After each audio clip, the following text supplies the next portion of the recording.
Okay, so this is just going to be a short video today. If you're relating to the human garage experience, if you remember yesterday, we were doing a particular movement where I said the limiting factor for me, I felt like was my hips and hamstrings.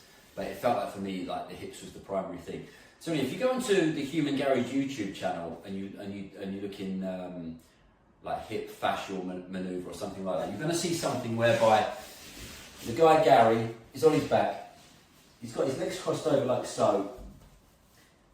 So he's kind of, like knees are kind of together, and he's sort of pulling in from this direction here.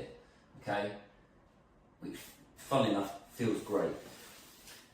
But I've done a little modification of this, and I kind of do this more on a softer surface. I might do it on the bed or something like that. But I'll sort of flip around like so. I'll get my legs like that, get my knees together, crossed over.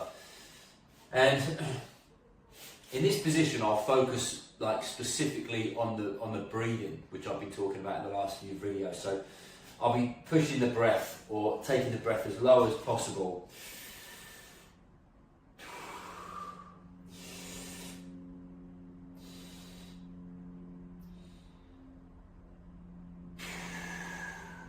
And I can feel in this position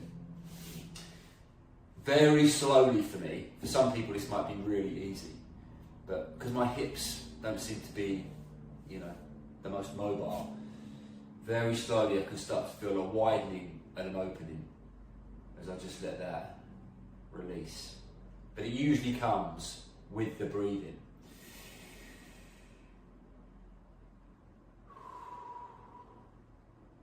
And I've got a tendency when I'm breathing for the breath to come high up, even on a few of those breaths. So for me, I have to continually remind myself to drive the breath lower down into the area that I'm looking to, find more movement.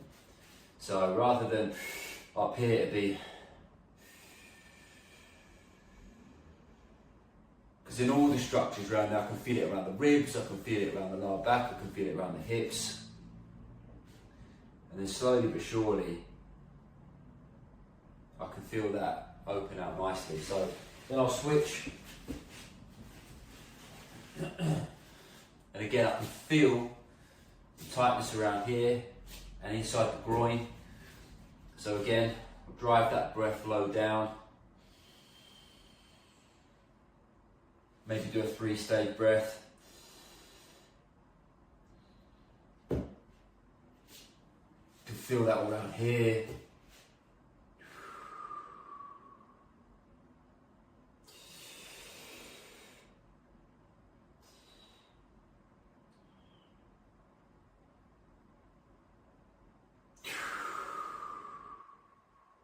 And usually I'd spend a little longer in these two positions. And typically, I won't normally go on my back and pull the feet in, but when I did that today, for the first time in a long while, it does feel really, it feels easier than it did before. Might need to get away from the mirror. So, it may be for you, this is a better move. In this one here, I can feel it around this side way more.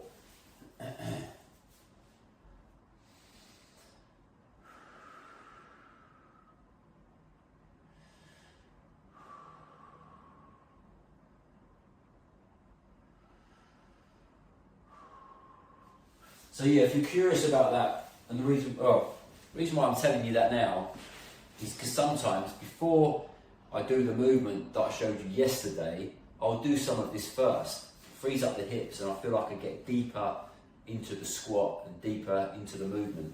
So again, it's just finding, which areas which emphasis, or where you want to put the emphasis before deciding what you're going to do. If you've got a lot of time, you might want to do this one first. I certainly do, and then I go into some of the deeper squat patterns, and it's a lot easier.